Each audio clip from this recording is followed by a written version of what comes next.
আল্লাহ মালাকুল মাউত কে বলবেন, মালাকুল মাউত কি অবস্থা? বলবে সব শেষ। মাইয়াপ্পা, কে বাকি? মালাকুল মাউত বলবে জিনেরা বাকি, যাদেরকে দেখা যায় না। আল্লাহ বলবেন জিনদেরকেও শেষ করে ফেলো, রুহু কবজ করো। মালাকুল মাউত আজরাইল জিনদের রুহু কবজ করবে। আল্লাহ এবার জিজ্ঞেস করবে, ইয়া মালাকাল মাউত আখবিরনি মাইয়াপ্পা, এবার বলো আর কে বাকি? মালাকুল মাউত বলবে, আল্লাহ মানুষগুলো সব শেষ, জিনগুলাও শেষ, এবার বাকি ইবলিস শয়তান। কে বাকি? ইবলিসরেও শেষ করো, ইবলিসও শেষ। আল্লাহ আবার জিজ্ঞেস করবেন, ইয়া মালাকাল মাউতি মাইয়াব্বা, আর কে বেঁচে আছে বলো? মালাকুল মাউত বলবে, আল্লাহ আপনার কথা অনুযায়ী পৃথিবীর সব মানুষের রূহ কবজ করলাম, সব জিনদের রূহ কবজ করলাম, ইবলিসের রূহ কবজ করলাম, এখন আছে শুধু ফেরেশতা। আছে কারা? যাও ফেরেশতাদের রূহ কবজ করো। ফেরেশতাদের রূহ কবজ হয়ে যাবে। এবার আল্লাহ জিজ্ঞেস করবেন, ইয়া মালাকাল মাউত আখবিরনি মাইয়াব্বা। মালাকুল মাউত বলবে, আল্লাহ আপনার কথা মতো ধরে ধরে সব শেষ, ফেরেশতাও শেষ, 4 জন ছাড়া। কয়জন ছাড়া? জোরে বলেন, কয়জন ছাড়া? ইসরাফিল, জিব্রাইল, মিকাইল, আজরাইল। আল্লাহ এই 4 জন আমরা বাকি। আল্লাহ বলবে, যাও ইযহাব ইনতালিক ইলা জিবরিল ওয়াকবাদ রূহা, জিব্রাইলের রূহ কবজ করো। ইযহাব ইলা ইসরাফিল ওয়াকবাদ রূহা, ইসরাফিলের রূহ কবজ করো। ইযহাব ইলা মিকাইল ওয়াকবাদ রূহা, রূহ কবজ করো। ওই 3 ফেরেশতাও শেষ। এবার আল্লাহ তাআলা জিজ্ঞেস করবেন, ইয়া মালাকাল মাউত আখবিরনি মাইয়াব্বা, হে মালাকুল মাউত আর কে বাকি আছে বলো?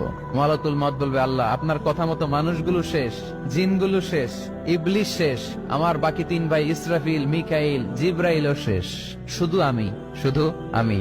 আল্লাহ বলবেন, কেউ নাই? মালাকুল মাউত বলবে, না আল্লাহ কেউ নাই। এবার আল্লাহ তাআলা বলবেন, মালাকুল মাউত তুমি তো সবাই রে মারছো, এবার তুমি মরো, এবার তুমি মরো, তুমি মরো। শোনার সাথে সাথে মালাকুল মাউতের কাঁপুনি ছুটে যাবে, খিঁচুনি এসে যাবে ভয়ে। আল্লাহ বলবেন, কাঁপুনি দিয়ে তো লাভ নাই, কারণ কুল্লু নাফসিন যায়িকাতুল। রব্বুল আলামিন বলবেন, মালাকুল মাউত কেঁদো না, এটাই দুনিয়ার বিধান, আমি আল্লাহর দেয়া বিধান, এটাই জন্মালেই মরতে হয়। যাও জান্নাত জাহান্নামের মাঝখানে একটা জায়গা আছে, জায়গাটার নাম হলো আরাফ। এই আরাফের মধ্যখানে যে দাঁড়াও, ওখানে যে মালাকুল মাউত কাঁপতে থাকবে। মালাকুল মাউত বলবে, আল্লাহ সৃষ্টির শুরুতে যদি জানতাম, সৃষ্টির শুরুতে যদি জানতাম সবাইকে মৃত্যুদান করার পরে, রূহ কবজ করার পরে আমাকেও মরতে হবে, তাহলে এই কঠিন দায়িত্বের ব্যাপারে আপনার কাছে ক্ষমা চাইতাম। আজকে আমারও যে ভাগ্য বরণ করে নিতে হবে সৃষ্টির শুরুতে, আমি এটা কল্পনাই করতে পারি নাই। আল্লাহ বলবেন, নো টক, মুত ইয়া মালাকাল মাউত, মর, মরে যা, মুত, মরে যাও। বলার সাথে সাথে মালাকুল মাউত এক বিকট চিৎকার হাঁকিয়ে মরে যাবে। মালাকুল মাউতের চিৎকারটা সেদিন এত ভয়ঙ্কর হবে, বিষ্ণু ইসা ইসলাম বলেন, ওই চিৎকারের আওয়াজ যদি পৃথিবীর মানুষেরা কান দিয়ে শুনতে পেত, তাহলে কিয়ামত সংগঠিত হওয়ার জন্য আলাদা করে ইসরাফিলের সিঙ্গার প্রয়োজন হতো না। ওই চিৎকারের আওয়াজে প্রতিটা মানুষ কানের পর্দা ফেটে ওই জায়গায় লাশ হয়ে পড়ে যেত।